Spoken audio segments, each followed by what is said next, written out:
بسم اللہ الرحمن الرحیم۔ میرے دینی اور ایمانی بھائیوں اور بہنوں، اس حلال و حرام کورس کا آج آخری دن ہے۔ اس سے پہلے ہم لوگوں نے اسلام میں حلال و حرام کا تصور کیا ہے، کھانے کے بارے میں کیا حلال ہے کیا حرام ہے، پینے کے بارے میں کیا حلال ہے کیا حرام ہے، اسی طرح لباس کے بارے میں، گھر کے بارے میں، تفریح اور کھیل کود کے بارے میں، ان تمام موضوعات پہ حلال اور حرام دونوں کے فرق کو سمجھا۔ ان تمام جو الگ الگ کیٹیگری ہیں، جو ہمارے زندگی کے الگ الگ پارٹس ہیں، چیپٹر ہیں، ان چیپٹر سے متعلق حلال کیا ہے اور حرام کیا ہے، اس کو سمجھنے کی کوشش کی۔ آج تھوڑی سی ہم بات کریں گے رشتوں کے بارے میں، کہ حلال رشتے کیا ہیں اور حرام رشتے کیا ہیں۔ ٹاپک شروع کرنے سے پہلے میری آواز پہنچ رہی ہے؟ جی شکریہ۔ یہ ٹاپک دراصل ایک مستقل ٹاپک ہے کہ اسلام میں خاندانی نظام کیا ہے، معاشرتی نظام کیا ہے۔ یہ ایک مستقل ٹاپک ہے، اس میں سے کچھ چیزیں ہم نے لے لی ہیں جو بہت ضروری ہیں اور جن کا حلال و حرام سے ڈائریکٹ تعلق تھا، تو انہی چیزوں کو ہم بیان کریں گے۔ ہم سب جانتے ہیں کہ اسلام ایک مکمل سسٹم آف لائف ہے، نظام حیات ہے۔ تو جب اسلام مکمل نظام حیات ہے تو ظاہر سی بات ہے اس میں ہر فیلڈ کے بارے میں گائیڈ لائن موجود ہے، رہنمائی دی گئی ہے۔ ہماری ذمہ داری ہے کہ ہم اس گائیڈ لائن کو سمجھیں، ہم اپنی صلاحیت، اپنی حیثیت اور اپنے وقت کے لحاظ سے ان ہدایات کو سیکھیں، سمجھیں اور زندگی میں برتیں۔ آج کا جو موضوع ہے کہ خاندانی نظام، ظاہر سی بات ہے کہ اس دنیا میں جو انسان آیا ہے یہ یوں ہی نہیں آیا ہے، بلکہ اللہ تعالیٰ کے ایک نظام کے تحت آیا ہے۔ اللہ تعالیٰ کا سسٹم ہے۔ اللہ تعالیٰ نے حضرت آدم کو پیدا فرمایا، پھر حضرت حوا کو پیدا فرمایا، اور پھر ان دونوں کے ذریعے ایک پوری زندگی، ایک پوری دنیا، اور پھر اس دنیا اور اس کے بعد کی دنیا، ایک پورا نظام وجود میں آیا۔ تو اللہ تعالیٰ کا نظام ہے کہ جب تک یہ دنیا قائم رہے گی لوگ پیدا ہوتے رہیں گے، اپنے وقت پہ دنیا سے رخصت بھی ہوں گے، لیکن پیدائش کا ایک سلسلہ رہے گا، انسان کی آبادی میں مستقل اضافہ ہوتا رہے گا، اور جو لوگ اپنی عمر کو پوری کر چکیں گے وہ پھر اللہ تعالیٰ کے حضور حاضر ہو جائیں گے۔ اس طرح ہم دیکھتے ہیں کہ افزائش نسل، لوگوں کی پیدائش ایک مستقل سسٹم ہے جو اللہ تعالیٰ کا سسٹم ہے۔ یہ نسل کی افزائش کیسے ہوگی، کس طریقے سے ہوگی، کیا کسی بھی طریقے سے ہو سکتی ہے یا اس کا کوئی سسٹم ہے؟ اس بارے میں اگر ہم مطالعہ کریں تو ہمیں معلوم ہوگا کہ اسلام میں اس کا ایک مستقل سسٹم ہے۔ ایسا نہیں ہے کہ کسی بھی طرح بچے پیدا ہوں گے، ایسا نہیں چھوڑا گیا۔ نہ اس بات کو قبول کیا گیا کہ انسان کو جو پسند آئے وہ کرے، اس کی بھی اجازت نہیں ہے، بلکہ ایک سسٹم دیا گیا۔ وہ سسٹم کیا ہے؟ وہ سسٹم ہے ایک معاشرتی زندگی۔ معاشرتی زندگی میں جو دو لوگ ملتے ہیں تو ملنے کا جو ذریعہ ہوتا ہے وہ نکاح ہوتا ہے۔ نکاح کے ذریعے سے دو لوگ ملتے ہیں اور پھر دو لوگوں سے ایک آگے کا پورا خاندان، ایک چھوٹا پریوار، ایک فیملی وجود میں آتی ہے، اور اس طرح پوری دنیا میں مختلف فیملیاں اور ان سب کو جوڑیں ایک دنیا، انسانی دنیا وجود میں آتی ہے۔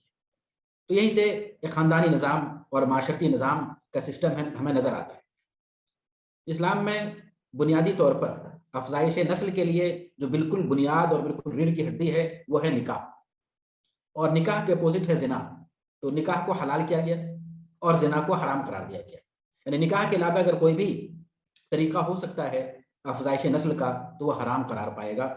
اللہ تعالیٰ کا ارشاد ہے، اعوذ باللہ من الشیطان الرجیم، بسم اللہ الرحمن الرحیم، ولا تقربوا الزنا انہ کان فاحشہ وساء سبیلا۔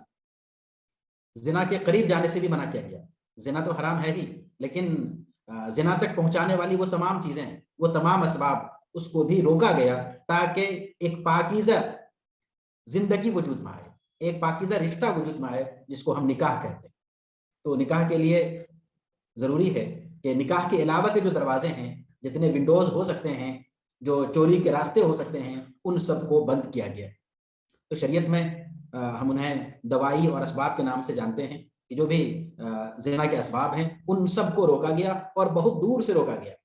ہم سب کے تجربے میں ہے کہ بریک اچانک نہیں لی جاتی، بلکہ بہت پہلے سے بریک لگائی جاتی ہے، تب جا کے صحیح جگہ پہ گاڑی رکتی ہے۔ تو یہ انسانی فطرت ہے، تو اس کو مختلف اسٹیج پہ روکا گیا، تب جا کے وہ ایک پاکیزہ زندگی اور پاکیزہ نظام کو وجود میں لانے کا ذریعہ بن سکتے ہیں۔ زنا کو مشکل بنایا گیا اور نکاح کو آسان بنایا گیا۔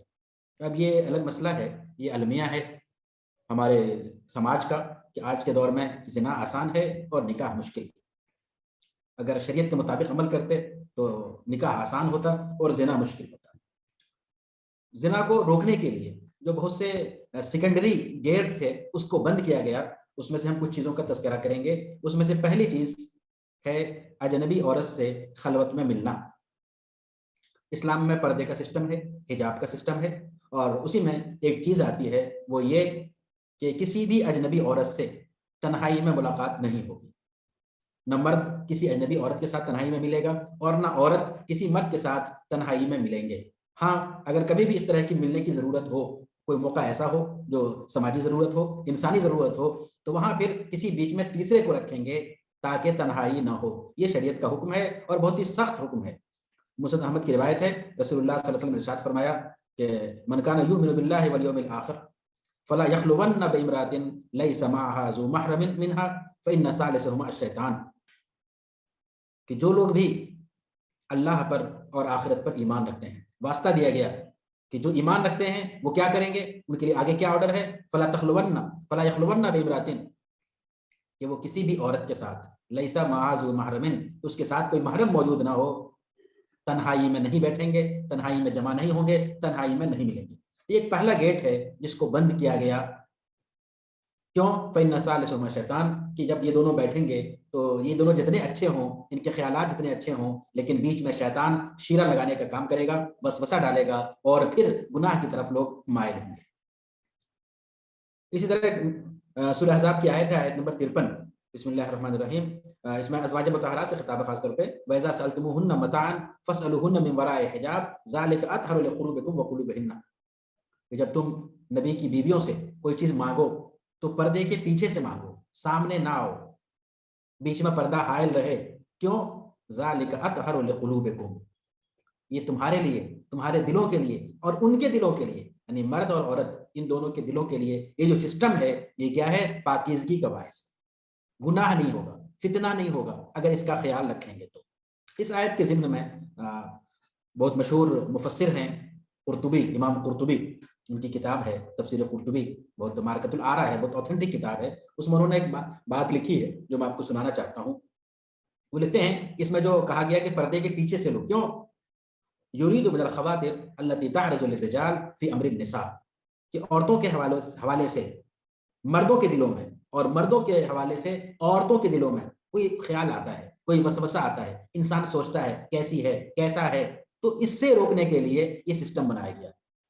انفا للریبہ، یہ شکوک و شبہات سے دور کرنے کے لیے ہے۔ وابعد للتہمہ، اور کوئی کسی کو کوئی الزام نہ لگائے، کوئی تہمت نہ لگائے، اس سے دوری ہے۔ واقوی فی الحمایہ، اور آگے بڑی پیاری بات کہی، وہذا يدل على انه لا ينبغي لاحد يثق بنفسه في الخلوه مع من لا تحل له، کہ کوئی بھی آدمی جتنا بڑا، جتنا نیک، جتنا مطلب دیندار پرہیزگار ہو، کوئی بھی آدمی اپنے بارے میں اعتماد نہیں کر سکتا اگر وہ کسی عورت کے ساتھ مل رہا ہے تنہائی میں تو۔ ہاں، وہ عورت محرم ہے، بہن ہے، ماں ہے، بیٹی ہے، پوتی ہے، اگر اس طرح کی عورت ہے جو محارم میں ہے تو پھر کوئی بات نہیں، لیکن ان کے علاوہ کوئی اجنبی عورت ہے، غیر محرم عورت ہے، تو کریں کوئی بھی آدمی اپنے بارے میں مطمئن ہو جائے، اعتماد کر لے، اس کی گنجائش نہیں ہے، ایسا ممکن نہیں ہے۔ آگے کہا گیا کہ یہ جو طریقہ ہے اس میں دونوں کے لیے آسانی ہے اور پاکیزگی بھی ہے اور عصمت کا خیال۔ تو یہ ایک درجہ، ایک عمومی گیٹ تھا جس کو روکا گیا۔ دوسرا گیٹ وہ ہے دیور کے بارے میں۔ حدیث میں دیور کے بارے میں بڑا سخت تیور ہے۔ دیور ہم سب جانتے ہیں کہ شوہر کا چھوٹا بھائی، اس کو دیور کہا جاتا ہے، اور وہ ظاہر سی بات ہے دیور اور بھابھی ان کے رشتے ہم لوگ خوب جانتے ہیں، تفسیر کی ضرورت نہیں ہے۔ حدیث میں بڑی سختی کے ساتھ روکا گیا ہے۔ رسول اللہ صلی اللہ علیہ وسلم نے ارشاد فرمایا، ایاکم الدخول علی النساء، ہرگز ہرگز عورتوں کی مجلس میں داخل نہ ہونا، عورتوں کے پاس نہ جانا، عورتوں کے قریب نہ جانا۔ فقال رجل من الانصار یا رسول اللہ افرأیت الحم، انصاری صحابہ میں سے ایک صاحب کھڑے ہوئے، انہوں نے کہا اللہ کے رسول، دیور کے بارے میں کیا حکم ہے؟ تو وہ تو گھر کا آدمی ہے، شوہر کا بھائی ہے، اس کو بار بار جانا پڑتا ہے، اس کے لیے کیا حکم ہے؟ آپ نے فرمایا قال الحم و الموت، دیور تو موت ہے. یعنی اتنا سخت رویہ ہے، جو کہتے ہیں نا فلاں تو قاتل ہے، فلاں تو ظالم ہے، دیور تو موت ہے. جس طرح موت بڑا سخت دردناک تکلیف دہ، یہی حال دیور کا ہے. اور دیور سے مراد دیور تو ہیں ہی، لیکن شوہر کے دوسرے بھائی، شوہر کے رشتہ دار، جو لوگ بھابھی والا رشتہ نبھانے، تفریح کرنے اور اس طرح کی مطلب چیزوں میں شامل رہتے ہیں، یہ تمام لوگ اس میں شامل ہیں. یہ دوسرا دروازہ ہے، گیٹ ہے، جس کو بند کیا گیا تاکہ یہ چیز آگے نہ بڑھے. تیسرا گیٹ، تیسرا دروازہ وہ ہے دوسرے کی طرف دیکھنا، ایک جنس کا دوسرے جنس کی طرف دیکھنا، مرد کا عورت کی طرف دیکھنا، عورت کا مرد کی طرف دیکھنا، اس کو بھی روکا گیا ہے. اگر ایک جینڈر کے لوگ دوسرے جینڈر کو، مرد عورت کو یا عورت مرد کو دیکھتے ہیں، اور یہ دیکھنا کسی ضرورت کی بنیاد پہ ہے. ہماری زندگی میں بہت سی ضرورت پڑتی رہتی ہے، کوئی سامان لے رہا ہے، کوئی سامان دے رہا ہے، کوئی کچھ مانگ کر رہی ہے.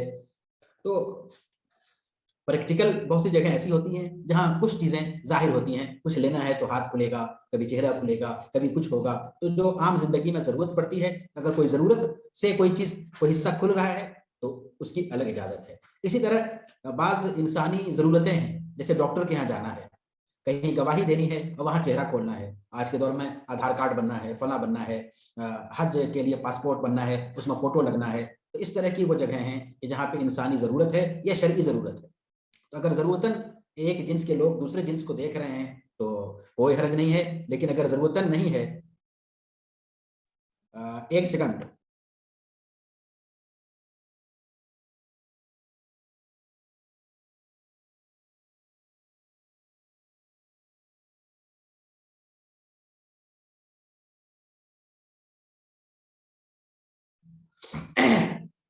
جی سوری. تو اگر ضرورتاً کوئی کسی کو دیکھنا پڑ رہا ہے تو الگ بات ہے، انسانی ضرورت یا شرعی ضرورت ہے تو اس کی اجازت ہے. لیکن اس کے علاوہ کوئی کسی کو نہ دیکھے، دیکھنے سے منع کیا گیا ہے. پہلے تو یہ حکم دیا گیا کہ مرد اور عورت دونوں اپنی نگاہوں کو نیچی رکھیں، نظر جھکا کے چلیں تاکہ کسی پہ نظر نہ پڑے. سورہ نور آیت نمبر 30 اور 31، قل للمؤمنین یغضوا من ابصارهم ویحفظوا فروجهم ذلک ازکیٰ لہم. یہاں بھی ازکیٰ کی بات آئی ہے، پاکیزگی. کیوں؟ ان اللہ خبیر بما یصنعون، کہ آپ مومن مردوں سے کہہ دیجئے کہ اپنی نگاہوں کو نیچے رکھیں، جھکا کے رکھیں اور اپنے شرمگاہوں کی حفاظت کریں.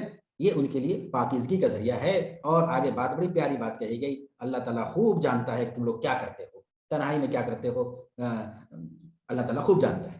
اور آگے پھر عورتوں کو بھی وہی حکم دیا گیا، وَقُلْ لِلْمُؤْمِنَاتِ يَغْضُضْنَ مِنْ أَبْصَارِهِنَّ، اور مومن عورتوں سے بھی کہہ دیجئے کہ اپنی نگاہوں کو نیچی رکھیں، شرمگاہوں کی حفاظت کریں. وَلَا يُبْدِينَ زِينَتَهُنَّ، اور اپنی زیب و زینت کو ظاہر نہ کریں، إِلَّا مَا ظَهَرَ مِنْهَا، مگر یہ کہ جو ظاہر ہو جائے.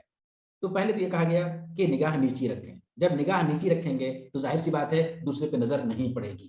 تو یہ حکم ہے مردوں کے لیے بھی اور عورتوں کے لیے بھی کہ اگر دوسری جنس کے لوگ ہیں تو وہاں ہمیں نظر جھکا لینا ہے، اس کو نہیں دیکھنا ہے.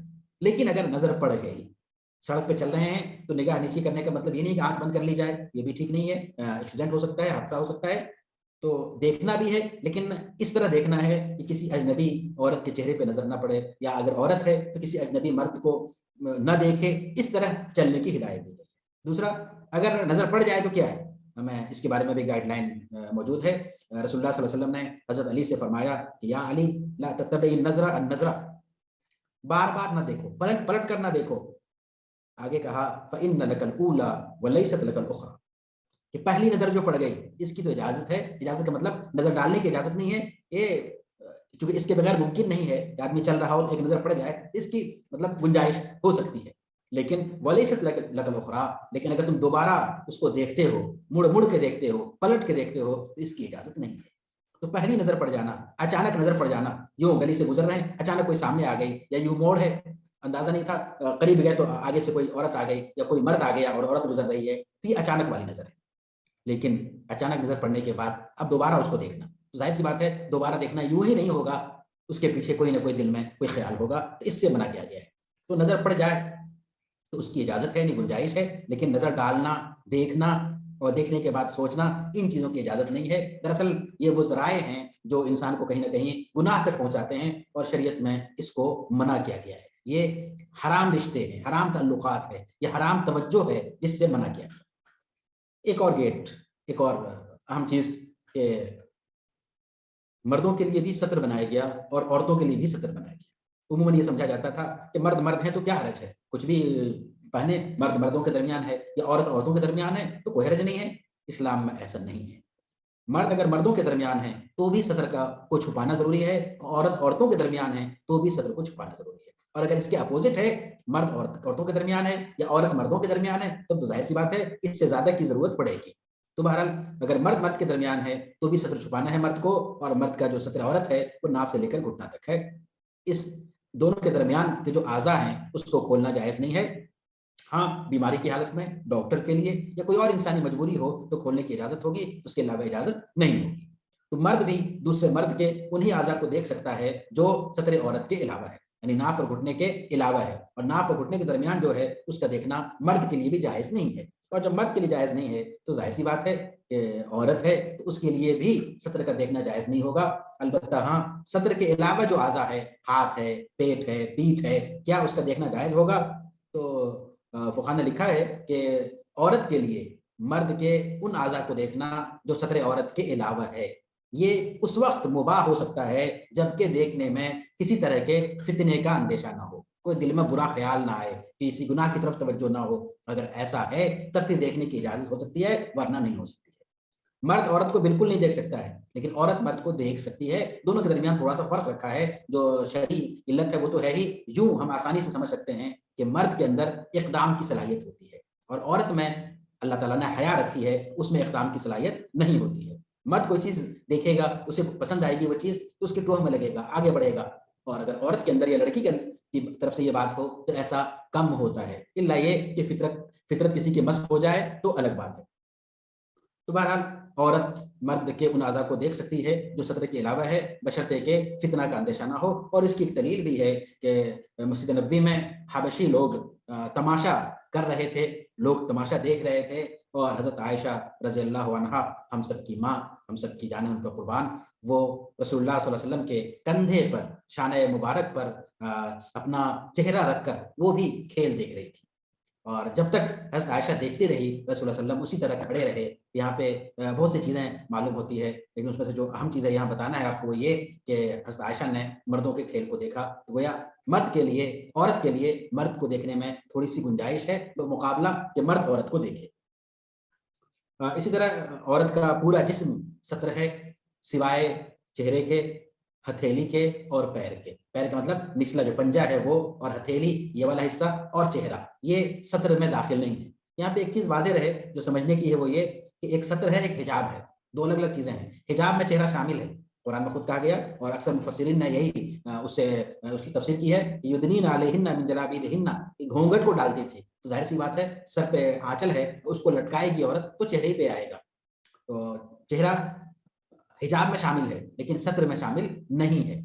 تو سطر میں چہرہ شامل نہیں ہے, ہتھیلی شامل نہیں ہے, اور اس کے علاوہ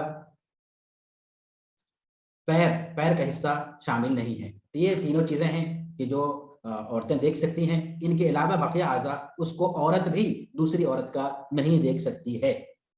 البتہ اگر وہ عورت محارم ہیں یا رشتہ دار ہیں یا محرم مرد ہیں تو خود قرآن نے اس کی اجازت دی ہے کہ محرم مردوں کے سامنے عورت اپنا سر یا اسی طرح گردن, پنڈلی, ہاتھ, یہ سب کھول سکتی ہے. قرآن کی آیت سورہ نور میں اس کی تفصیلات موجود ہیں.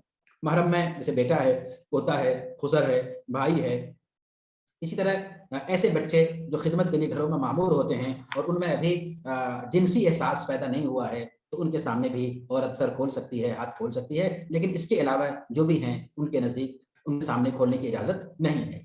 تو اگر ہم یوں دیکھیں حجاب کے اعتبار سے تو جو رشتوں کی کیٹیگری بنتی ہے اس میں پہلی کیٹیگری ہے شوہر, اس کے لیے کوئی پردہ نہیں ہے. دوسری کیٹیگری ہے محارم, اس میں اجنبی کے مقابلے میں تھوڑی سی رعایت ہے کہ عورت سر کھول سکتی ہے, یا ہاتھ کھل گیا, پیر کا نچلا حصہ کھل گیا, پنڈلی وغیرہ, تو اس کی اجازت ہے. تیسری کیٹیگری ہے غیر محرم رشتہ دار. تو گرچہ وہ رشتہ دار ہیں لیکن اگر وہ غیر محرم ہیں تو ان میں اور اجنبی میں کوئی فرق نہیں ہے, ان سے پورا کا پورا پردہ ہوگا. تو ہمارے گھروں میں جو مزاج ہے, جو ماحول ہے کہ ہم لوگ رشتہ داری کو بہت وسیع رکھتے ہیں, تو رشتے بہت وسیع ہونے چاہیے, رشتوں کا لحاظ ہونا چاہیے, ان کی خاطر مدارات, ان کی خبر گیری ہونی چاہیے. لیکن جو پردے کے احکام ہیں, جو حجاب کے احکام ہیں, اس میں کمی کوتاہی نہیں ہونا چاہیے.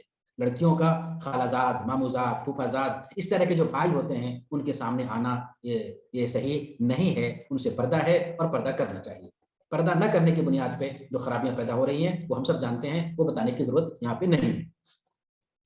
رشتوں کے حوالے سے ایک تو حجاب میں بحث آتی ہے، جیسے میں نے کچھ چیزیں آپ لوگوں کے سامنے رکھی حجاب کے حوالے سے، یہ رشتوں کی بحث ہے۔ دوسری رشتوں کی ایک بحث اور آتی ہے اور وہ ہے شادی میں۔ شادی میں بھی رشتوں کی بحث آتی ہے، تو شادی میں کون کون سے رشتے جائز ہیں، حلال ہیں، اور کون کون سے رشتے حلال نہیں ہیں۔ تو یہاں پہ دو تین کیٹیگری ہے۔ پہلا ہے نسبی رشتے، جس کو ہم عام طور پہ رشتے کہتے ہیں نسب کی بنیاد پہ۔ مثلا مرد کے لیے جو اجازت ہے اس کی ڈیٹیل تو زیادہ ہے، جو حرام ہے اس کا ہم ذکر کریں گے یہاں پہ کہ حرام رشتے کون کون سے ہیں۔ تو مرد کے لیے جو حرام رشتے ہیں نسب کی بنیاد پہ وہ ہے باپ کی بیوی، چاہے وہ متعلقہ کیوں نہ ہو۔ باپ کی بیوی ماں ہو ضروری نہیں ہے، باپ کی بیوی ہے دوسری بیوی، تیسری بیوی، جس کو ہم سوتیلی ماں کہتے ہیں، تو اس سے نکاح حرام ہے۔ اسی طرح ماں سے نکاح حرام ہے، دادی، بیٹی، بہن، پھوپھی، خالہ، بھتیجی، بھانجی، یہ تقریباً 7-8 افراد ہیں، ان سے نکاح کرنا حرام ہے۔ اور اگر عورت کی بات کریں تو عورت کے لیے اسی کا الٹا، یعنی باپ کی بیوی ہے تو اس کا باپ، شوہر کا باپ یہ ہوگا۔ اسی طرح ماں ہے تو باپ، دادی ہے تو دادا، بہن ہے تو بھائی، پھوپھی ہے تو پھوپھا، خالہ ہے تو خالو، بھتیجی ہے تو اس کا اپوزٹ، اور بھانجی ہے تو بھانجا۔ تو یہ رشتے وہ ہیں کہ جو نسب کی بنیاد پہ حرام ہوتے ہیں، تو ان سے نکاح کرنا جائز نہیں ہے۔ ان کے علاوہ باقی لوگ ہیں وہ اگر آگے جو ہم مزید ذکر کریں گے اس میں شامل نہیں ہیں تو نکاح کرنا اس سے جائز ہوگا، حلال ہوگا۔ دوسرا رشتہ جو حرمت کا ذریعہ بنتے ہیں وہ ہے رضائی رشتے، دودھ پینے کی بنیاد پہ۔ اسی سے رضاعت کا لفظ آتا ہے، یعنی کوئی عورت کسی دوسرے بچے کو دودھ پلا دے تو وہ عورت اپنے بچوں کی ماں تو ہے ہی، لیکن جس بچے کو دودھ پلائے وہ بچہ بھی اس کا رضائی بیٹا ہو جائے گا، دودھ شریک بیٹا ہو جائے گا، اور یہ عورت اس کے لیے رضائی ماں ہو جائے گی۔ تو رضائی ماں یعنی جس عورت نے دودھ پلائی ہے وہ، یا پھر رضائی بہن، اس سے بھی نکاح جائز نہیں ہے۔ تیسرا رشتہ جو حرمت کا ذریعہ ہے وہ ہے سسرالی رشتے۔ سسرالی رشتے میں مرد کے لیے بیوی کی ماں اور بیوی کے لیے شوہر کا باپ، جس کو خسر کہتے ہیں، یہ حرام ہے۔ یعنی خسر سے شادی جائز نہیں ہے، نہ عورت کے خسر کے لیے اور نہ مرد کی خوشدامن، ان سے شادی جائز نہیں ہے۔ داماد کے لیے خوشدامن سے یعنی ساس سے شادی کرنا یہ حرام ہے، اور ساس ماں کی طرح ہوتی ہے۔ یہ عجیب اتفاق ہے کہ کہیں ساس سے پردہ ہوتا ہے، کہیں سسر سے پردہ ہوتا ہے، حالانکہ سسر محرم ہیں اور یعنی بہو کے لیے، اور جو ساس ہے وہ داماد کے لیے محرم ہے، ان سے کوئی پردہ نہیں ہے۔ تو شادی پردہ نہیں ہے، محرم ہے، ان سے شادی کرنا جائز نہیں ہے، ان کے ساتھ سفر کرنا جائز ہے، ان کے ساتھ حج کرنا جائز ہے، عمرہ کرنا جائز ہے، اس میں کوئی پردہ نہیں ہے۔ تو ہمارے یہاں بہت سی چیزیں الٹی ہو گئی ہیں، بہرحال تو یہ معلوم رہنا چاہیے کہ یہ ان سے نکاح کرنا جائز نہیں ہے۔ اسی طرح نکاح میں جو حرمت ہوتی ہے وہ ہے دو بہنوں کو ایک ساتھ جمع کرنا۔ مثلا ایک جس عورت سے نکاح ہے اس کی بہن سے شادی کر لیا تو یہ جائز نہیں ہوگا، اس کی بہن سے شادی کرنا یہ جمع بین الاختین کہلائے گا، یعنی دو بہنوں کو ایک ساتھ ایک نکاح میں جمع کرنا جائز نہیں ہے۔ جس عورت سے نکاح ہو گیا اب اس کی بہن سے نکاح نہیں ہو سکتا جب تک کہ یہ نکاح میں ہے۔ اسی طرح ایک اور سبب ہے حرام ہونے کا، اور وہ ہے شادی شدہ عورت۔ اگر کوئی عورت شادی شدہ ہے تو جب تک وہ کسی کے نکاح میں ہے، کسی بھی مرد کے نکاح میں ہے، اس سے نکاح جائز نہیں ہے، چاہے وہ شوہر کے ساتھ رہتا ہو نہ رہتا ہو، اس سے نکاح جائز نہیں ہے جب تک نکاح کا رشتہ باقی ہے۔ یا تو شوہر کا انتقال ہو جائے، یا پھر اگر شوہر ہے تو اس کو طلاق دے دے، یا پھر نکاح کے رشتے کو ختم کرا لے۔ جب تک نکاح کا رشتہ ختم نہیں ہوا ہے تب تک رشتہ باقی ہے، اور ایسی عورت سے شادی کرنا جائز نہیں ہے، یعنی شادی شدہ عورت سے شادی کرنا جائز نہیں ہے۔ ایک اور چیز ہے جس کو حدیث میں منع کیا گیا ہے وہ ہے بیوی اور اس کی پھوپھی کو ایک ساتھ جمع کرنا، یا بیوی اور اس کی خالہ کو ایک ساتھ جمع کرنا، اس سے بھی حدیث میں منع کیا گیا ہے، اور اس کی وجہ یہ بتائی گئی ہے کہ ایسی صورت میں قطع رحمی لازم آئے گی۔ جو بیوی کی خالہ ہے، ظاہر سی بات ہے جب وہ بیوی ہو جائے گی تو یہ دونوں آپس میں سوکن ہو جائیں گی، اور جو خالہ اور بھانجے کا رشتہ ہوتا ہے وہ متاثر ہوگا۔ اسی طرح رشتوں کے حوالے سے ایک سوال یہ بھی بہت اہم ہے کہ کن عورتوں سے نکاح جائز ہے اور کن عورتوں سے نکاح جائز نہیں ہے۔ تو ظاہر سی بات ہے مسلمان کے لیے مسلمان سے نکاح جائز ہوگا، یعنی مسلم مرد کے لیے مسلم عورت سے نکاح جائز ہے، اور مسلم عورت کے لیے مسلم مرد سے نکاح جائز ہے۔ لیکن اس کے علاوہ بھی کچھ رشتے ہیں، مثلا مشرکات ہے، غیر مسلم ہے، اہل کتاب ہے، اس کے بارے میں کیا ہوگا؟ تو مشرک عورتوں سے نکاح جائز نہیں ہے، نہ مرد کے لیے اور نہ عورت کے لیے۔ نہ عورت مشرک مرد سے شادی کر سکتی ہے، مسلم عورت، اور نہ مسلم مرد مشرکہ عورت سے شادی کر سکتی ہے۔ اسی طرح مسلم عورت اہل کتاب سے شادی نہیں کر سکتی، لیکن مسلم مرد کیا اہل کتاب سے شادی کر سکتے ہیں؟ قرآن میں اس کو مباح کہا گیا، اس کی اجازت دی گئی ہے۔ مفسرین نے اس کی تفسیر یہ کی ہے کہ اگر وہ اپنے حقیقی دین پہ ہوں، یہود ہے، نصارہ ہے، اس کو اہل کتاب کہتے ہیں، یہ اگر اپنے حقیقی دین پہ ہوں تو ان سے نکاح کرنا جائز ہے، کیونکہ قرآن نے اس کی اجازت دی ہے، اللہ تعالیٰ نے اجازت دی ہے۔ اور اگر اپنے حقیقی دین پہ نہ ہو تو اس کی اجازت نہیں ہوگی۔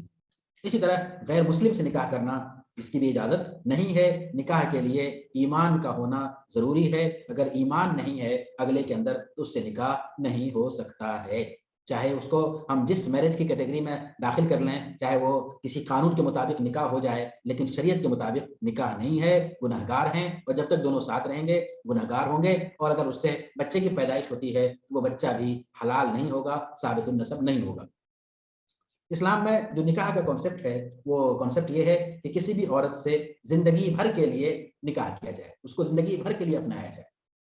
یہی سے ایک بات سامنے آتی ہے کہ اگر کوئی ایک لمیٹڈ ٹائم کے لیے 2 مہینے، 4 مہینے، 6 مہینے، 2 سال، چند دن اگر لمیٹڈ ٹائم کے لیے نکاح کرتا ہے تو یہ نکاح جائز نہیں ہے، اس کو متعہ کہا جاتا ہے، یعنی یہ نکاح نہیں ہے، یہ متعہ ہے، اور متعہ شریعت میں حرام ہے۔ تو نکاح ہوگا تو وہ لائف ٹائم کے لیے ہوگا، اب اس کی جتنی زندگی ہے یہ الگ بات ہے، یا پھر کسی وجہ سے دونوں کی گاڑی نہ چلے، دونوں کے درمیان نباہ نہ ہو، اور پھر ایسی صورت میں اختلاف ہو جائے، طلاق کی نوبت آ جائے، تو یہ سب تو ہو سکتا ہے، لیکن صرف چند مہینوں کے لیے، چند سالوں کے لیے نکاح کیا جائے، اس کی اجازت نہیں ہے، شریعت میں اس کی گنجائش نہیں ہے۔ یہی سے ایک چیز اور ثابت ہوتی ہے، واضح ہوتی ہے، وہ یہ کہ شریعت میں کسی بھی لڑکی یا کسی بھی عورت کے ساتھ، یا عورت کا کسی مرد کے ساتھ نکاح کے بغیر رہنے کا کوئی تصور نہیں ہے۔ کسی بھی اجنبی کے ساتھ، لڑکا ہے تو لڑکی کے ساتھ، اور لڑکی ہے تو لڑکا، کہ کسی دوسرے کے ساتھ رہنے کی شکل ایک ہی ہے، اور وہ ہے نکاح۔ اگر نکاح کر لیا تو اس کے ساتھ رہنا جائز، ظاہر سی بات پھر وہ بیوی ہو گئی، اور اگر نکاح نہیں کیا تو کسی بھی نام پہ، کسی بھی طریقے سے ان کے ساتھ رہنا جائز نہیں ہے۔ جو ہمارے ہاں اس وقت معاشرے میں چل رہا ہے، لیو ان ریلیشن شپ، اسلام میں اس کا کوئی تصور نہیں ہے۔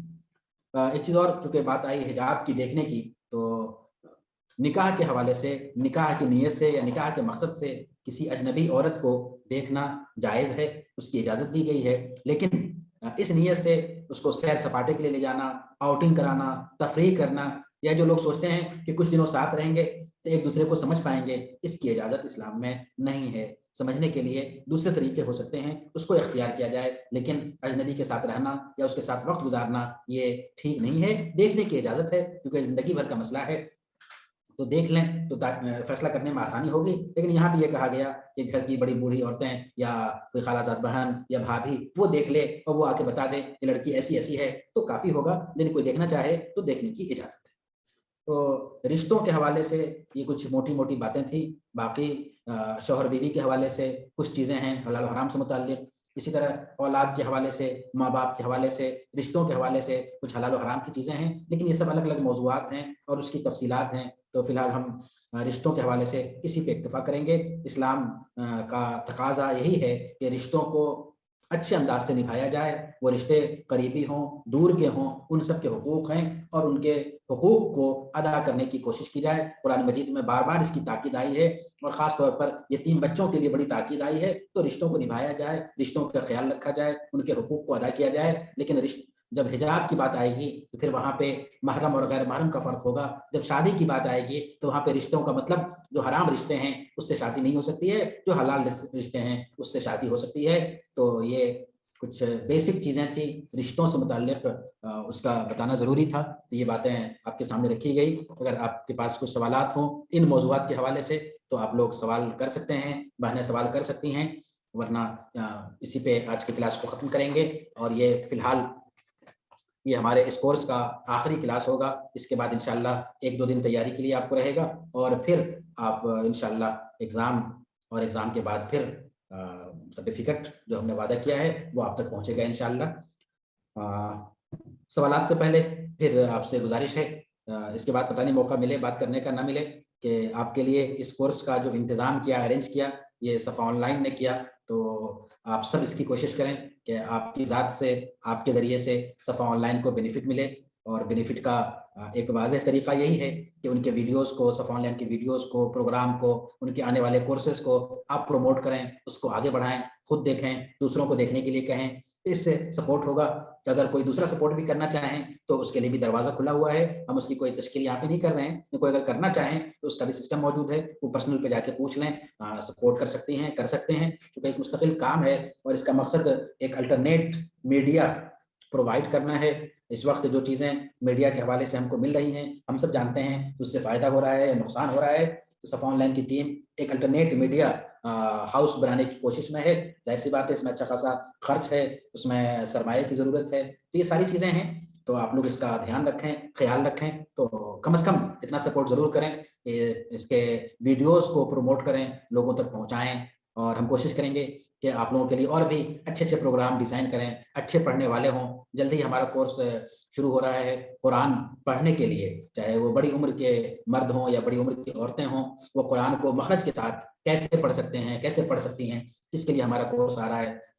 اسٹوڈنٹس کے لیے کچھ کورس آ رہے ہیں، تو آپ لوگ اگر کانٹیکٹ میں رہیں تو انشاءاللہ یہ ساری معلومات آپ کو ملتی رہے گی.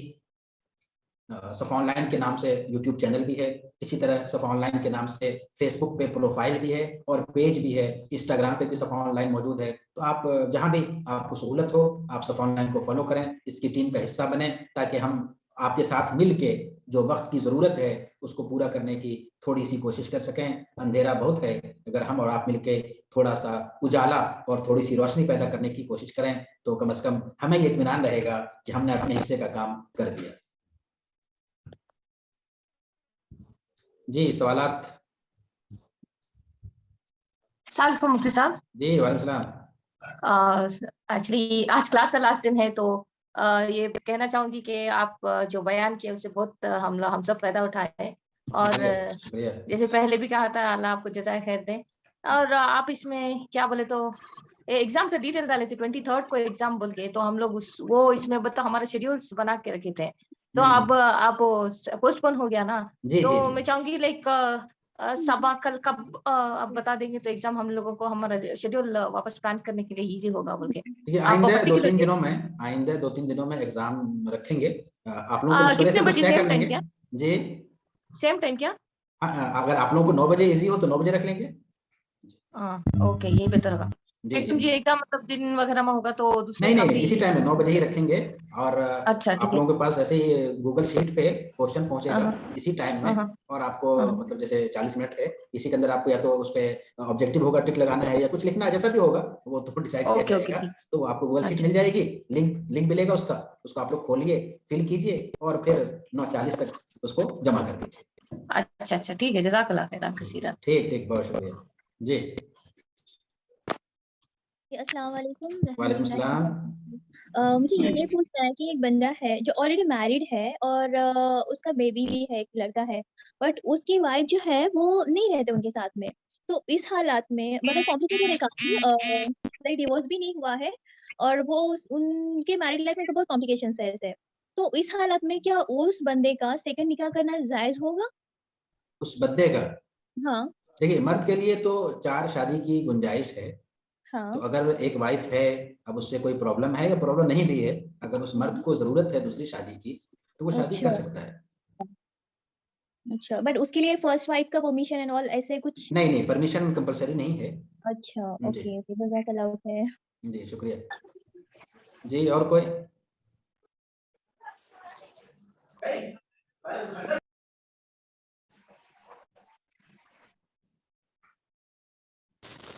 دیکھیے ہمارے کچھ دوستوں کی خواہش ہو رہی تھی کہ ایک تاثراتی پروگرام رکھا جائے جس میں آپ لوگ کچھ فیڈ بیک بیان کریں، تو کیا ایسا کرنا مناسب ہوگا سنڈے کو، تاکہ اس کورس کے بارے میں کچھ فیڈ بیک آپ لوگ دے سکیں.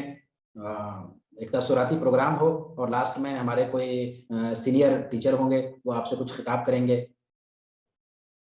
اگر ایسا پاسبل ہو تو اس کی بھی کوشش کی جائے گی.